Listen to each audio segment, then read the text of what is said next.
Hi, my name is Dr. Charlene Gamaldo. I'm a Johns Hopkins neurology sleep faculty member, and I'm the medical director of the Howard County Sleep Disorders Center. My name is Rachel Salas. I'm a sleep neurologist, board certified in both specialties. Sleep apnea is a disorder where patients essentially have problems breathing while they sleep. And people need to also remember that you can have sleep apnea even during daytime naps. Even if you doze off in the waiting room, you'll have apnea. So anytime you sleep, a problem breathing. This is becoming more and more of a problem within, particularly in the American culture. This is potentially due to one of the risk factors associated with sleep apnea, and that has to do with weight.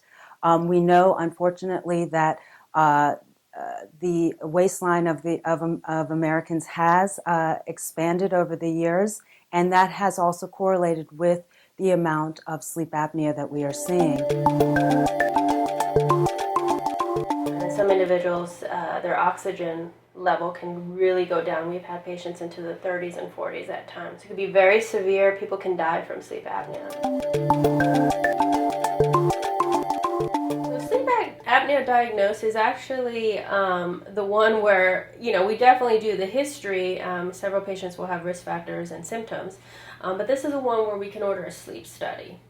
And for the patients that are pretty straightforward, they really don't have too many other medical problems. Simply they have the risk factors, and some of those risk factors could be, being overweight, being a man. So men have a higher incidence of sleep apnea, probably because they have bigger necks, more muscle and tissue, and testosterone may actually have a role. If you have a family history, then these patients, can actually have a sleep study, maybe even at home. Somebody has more on the mild spectrum of sleep apnea, and in terms of the type of sleep apnea they have, if it's more mild and snoring, the options that they have are more voluminous in the sense that you have options in terms of an oral appliance. You may have the option of things like pillows, where if it's just mainly on your back, you can have positional therapy, that sort of thing. And you also still have the option of what most folks are familiar with, which is PAP therapy or C-PAP therapy or positive airway pressure therapy.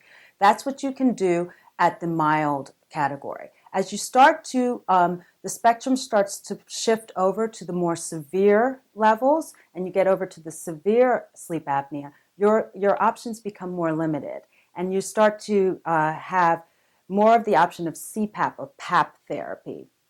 And this is mainly because the data shows that PAP therapy remains essentially the gold standard for folks who have severe sleep apnea. So again, the key issue is once you have any inkling that you may have sleep apnea, it's important to get it evaluated, then to determine where you are on that spectrum, and then it can be discussed with you and your physician what are the viable options you are based on where you fit on that spectrum.